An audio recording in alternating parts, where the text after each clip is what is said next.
আমরা এইমাত্র আমাদের বাংলাদেশ থেকে যে হাজিরা এসেছেন তাদেরকে আমরা রিসিভ করেছি এখানে। গরমের মধ্যে ঠিক, কিন্তু গত বছর আরও গরম ছিল বা তার আগে আরও গরম ছিল, ধীরে ধীরে গরম কমে আসছে। তো যারা হজ করতে আসেন তাদের জন্য কিছু করণীয় আছে। সেটা হলো ওই সময় খুবই গরম থাকে, যাতে রোদ্রে অপ্রয়োজনে কেউ না যান, এবং রোদ্রে গেলেও যাতে ছাতা বা কোনো শেড এইটা যাতে ওনারা সাথে রাখেন। না হলে আমাদের দেশ থেকে যারা আসেন ওনাদের জন্য এখানকার গরমটা খুবই অসহনীয় পর্যায়ে, এবং পর্যাপ্ত পানি যাতে ওনাদের সাথে থাকে।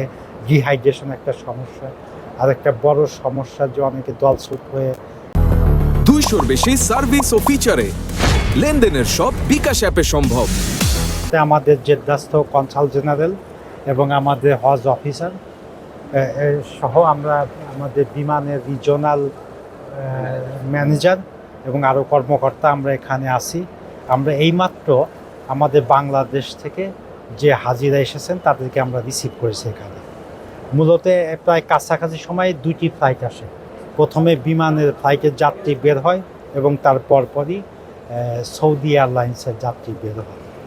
আমরা ওনাদেরকে রিসিভ করি এখানে, এবং আলহামদুলিল্লাহ আল্লাহর হাজার শুকর যে আমাদের হজ ফ্লাইট শুরু হলো।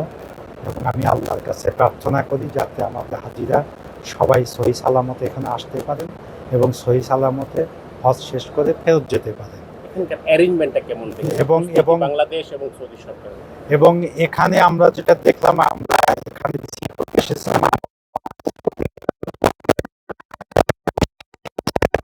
এবং এখানে আমি গতবারও ছিলাম। গতবারের চেয়ে সৌদি কর্তৃপক্ষের পক্ষ থেকে এবার বরং অধিক আকর্ষণীয় অভ্যর্থনার ব্যবস্থা ছিল, এবং এ যাবৎ সৌদি কর্তৃপক্ষ থেকে আমরা খুবই ভালো সহযোগিতা পেয়ে যাচ্ছি, এবং আমরা আশা করছি যে আগামীতে হজটা পুরোপুরি শেষ করা পর্যন্ত আমরা অব্যাহতভাবে সৌদি কর্তৃপক্ষের সাহায্য সহযোগিতা পাবো। আসেন, স্বাগতম জানাই আপনাদেরকে। আসেন, আল্লাহ তাআলা